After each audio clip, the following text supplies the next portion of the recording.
If you're wondering which bass Bluetooth speakers are worth your money, stick around. After we run through each product, I'll give you my personal take. Would I buy it or would I skip it? No fluff, just my honest opinion.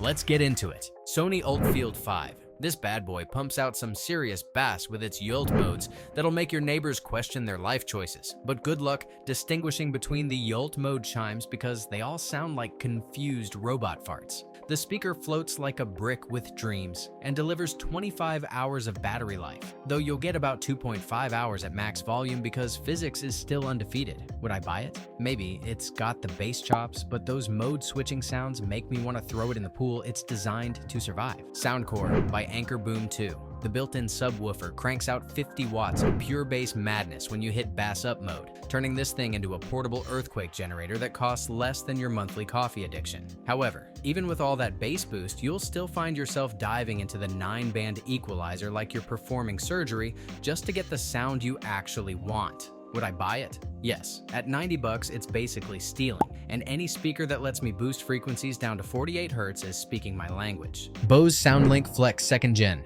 Out of the box, this thing sounds like it's got bass with the personality of wet cardboard, but crank up that equalizer by 5 or 6 notches, and suddenly it transforms from boring to actually decent. The sound is still lazier than me on a Sunday morning, but at least it won't completely embarrass you at a small gathering. Would I buy it? No. Paying Bose prices for a speaker that needs this much EQ babysitting is like buying a Ferrari that only runs on premium hopes and dreams. JBL Boombox 3. This absolute unit weighs 14.7 pounds and delivers bass that's deeper than the original Boombox 2, making it the portable speaker equivalent of bringing a tank to a water gun fight. The mids sound like they're trapped behind a curtain, and the bass cuts off around 40 Hz, so don't expect to feel those sub-bass frequencies that make your soul vibrate. Would I buy it? Maybe. It's loud as hell and built like a brick shithouse. But for something this heavy, you'd expect bass that goes deeper than my existential crisis. Tribit StormBox Blast.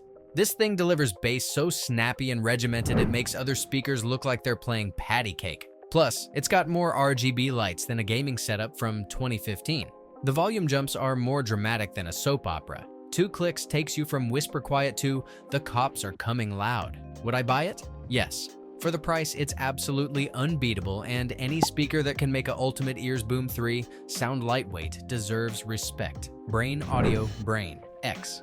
This little lunchbox-looking speaker uses some wizardry called repel-attract driver technology to produce sub-bass that's so deep, it'll make you question the laws of physics. The bass extension is borderline unbelievable for something this compact, but the 12-hour battery life is more disappointing than finding out your favorite restaurant closed. Would I buy it? Maybe. The bass is genuinely mind-blowing, but paying premium prices for middling battery life feels like getting catfished by a speaker. Sony ULT Field 7. This 6-kilogram beast delivers bass that can literally shake your floor and make your neighbors question their life choices.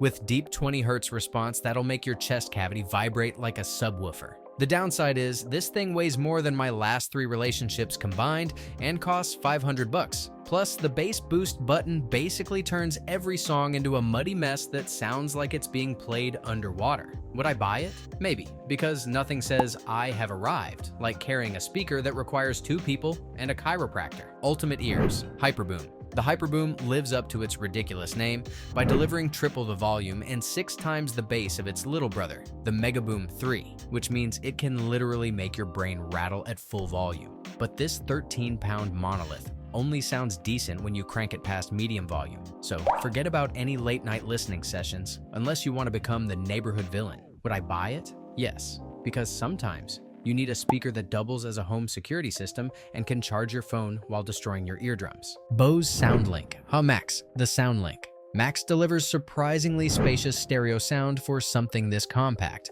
with bass that doesn't completely murder the mids and highs like some drunk DJ at a wedding. However, out of the box, this thing is so bass heavy it sounds like someone stuffed a subwoofer into a shoebox, requiring you to dial the bass down to -5 just to make it listenable. Would I buy it? No, because $400 for a speaker that needs immediate EQ surgery is like buying a car that comes without wheels. JBL Xtreme 4. The Xtreme 4 pumps out beautiful bouncing bass with crystal clear mids that'll make you fall in love. Plus, it's got customizable equalizer settings that actually work, unlike some other brands I could mention. But here's the kicker. Past 60% volume, the bass completely disappears faster than my motivation on Monday morning, leaving you with a screechy mess that sounds like angry cats in a blender. Would I buy it? No, because $379 for a speaker that gives up on bass when you need it most is like hiring a bodyguard who runs away during fights. JBL PartyBox 710. This 68-pound absolute unit delivers 800 watts of wall-shaking, neighbor-annoying, earthquake-simulating bass that can literally be heard from across a football field at 25% volume. The catch is, this thing needs to stay plugged into the wall like it's on house arrest. Plus, it's so massive, it makes your living room look like a recording studio had a baby with a nightclub. Would I buy it? Yes, because sometimes you need a speaker that doubles as furniture and can probably be seen from space when the lights are on. JBL Flip 7. This little cylinder packs 25 watts of power and delivers surprisingly differentiated bass that'll make your acoustic drums sound like they're actually being played instead of coming from a tin can. The downside is, it's mono playback only, so you're basically getting half the stereo experience while paying full price. It's like buying a car with 3 wheels and calling it minimalist design. Would I buy it? Yes, because at least when it sounds good in mono, it sounds really damn good, and the AI bass boost actually works without turning your music into mud. Marshall Acton III. This speaker delivers neutral, clean sound with decent bass that stays tight and doesn't bleed into the mid-range, like a drunk person trying to stay in their lane. However, compared to its bigger brother, the Soundcore III, it's basically the little sibling that got half the bass genes and sounds more like a studio monitor than a party machine. Would I buy it? Maybe. It's perfect if you want to hear every detail in your music, but if you want bass that actually makes you feel something, you might as well buy a pair of expensive headphones instead. Anker Soundcore Motion 300.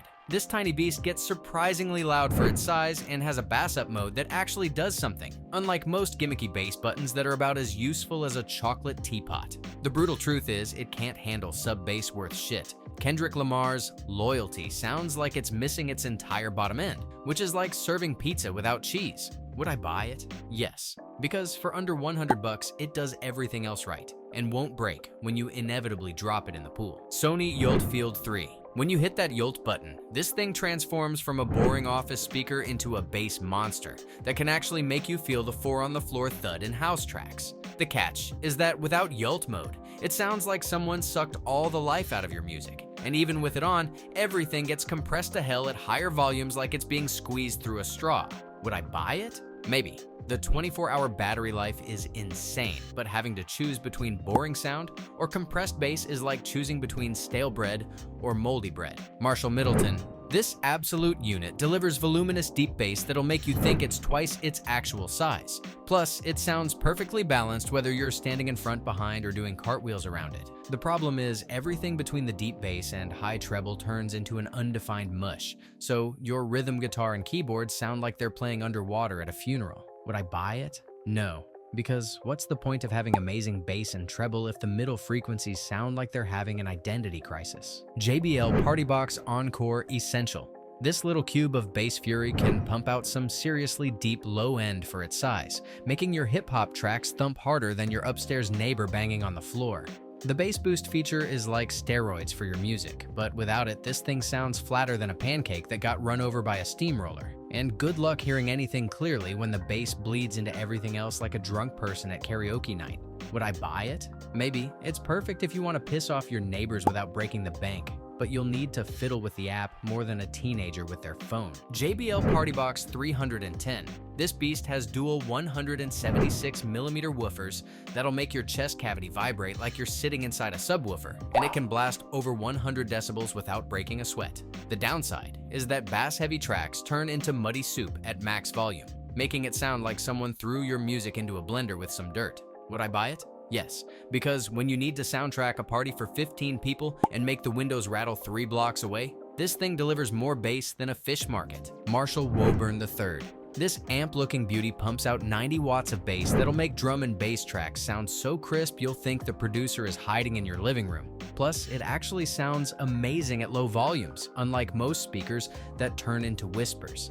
The catch is, you're paying premium prices for what's essentially a very pretty speaker that thinks it's too cool for school. And let's be honest, it's more about looking like a rock star than actually being practical. Would I buy it? Maybe, if you've got money to burn and want your friends to think you're cooler than you actually are, but your wallet will cry harder than a breakup song. JBL Charge 6. This portable powerhouse has a newly developed woofer and artificial intelligence sound boost that makes bass lines tighter than skinny jeans on a sumo wrestler, delivering surprisingly mature sound that punches way above its weight class. The problem is, it's still just a portable speaker trying to compete with the big boys. So don't expect it to fill a warehouse or make your neighbors file noise complaints. Would I buy it? Yes, because sometimes you need bass that travels with you, and this thing delivers more low-end punch than most speakers twice its size while fitting in your backpack. Thanks for watching. I hope this video helped you pick the bass Bluetooth speakers for you. If you have any questions, drop a comment below.